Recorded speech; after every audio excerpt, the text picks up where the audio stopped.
સમગ્ર ગુજરાતમાં આંગણવાડી વર્કર અને હેલ્પર બહેનો હવે એકજૂટ થઈ પોતાના હક માટે આગળ વધ્યા। વર્ષોથી મૂંઝવાતા પ્રશ્નો અંગે અનેક રજૂઆત થતાં યોગ્ય નિરાકરણ ન મળતા હવે આંદોલનનો માર્ગ અપનાવવામાં આવ્યો છે। સિંગવડ તાલુકાની આંગણવાડી વર્કર અને હેલ્પર બહેનો સિંગવડ તાલુકાના માતાના પાલ્લા ભમરેચી માતાના મંદિરે ભેગા થઈ હવે કામથી અળગા રહીને આંદોલનના માર્ગે સમગ્ર ગુજરાતમાં આંગણવાડી વર્કર અને હેલ્પર બહેનો કામથી અળગા રહીને પોતાના હક અને અધિકાર માટે આંદોલનના માર્ગે છે। ત્યારે આજે સિંગવડ તાલુકાની આંગણવાડી કાર્યકર બહેનો અને તેડાગર બહેનો સિંગવડ તાલુકાના માતાથી જાણવાની કોશિશ કરી। બેન, તમે શું કહેવા માંગો છો?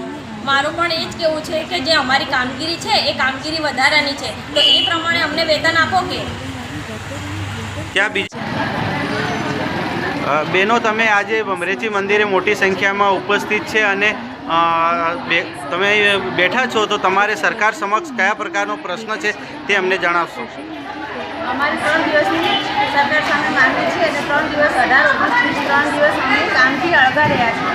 સરકારની અમે તમામ કામ કરવા અમે તૈયાર છીએ। સરકારના દરેક પ્રોગ્રામમાં અમે હાજરી આપીએ છીએ અને દરેક કામ કરવા તૈયાર છીએ, પણ સરકાર મોબાઈલ આપતી નથી, તો ઓનલાઈન કામ પણ બંધ રાખ્યું છે અને અમારા માનદ વેતનમાં પણ વધારો કરેલ નથી। હાઈકોર્ટનો ચુકાદો આપ્યો છે, છતાં પણ સરકાર અમલ કરતી નથી। સરકાર બાળકોના પોષણ માટે જોવે છે, પણ કાર્યકરોના માનદ વેતનમાં વધારો કરતી નથી। અમારો આ જ પ્રશ્ન છે, તો સરકાર અમારો ગમે તે સમસ્યાના અમારે પ્રશ્નોનું નિરાકરણ લાવે એવી અમારી સરકારને માંગ છે।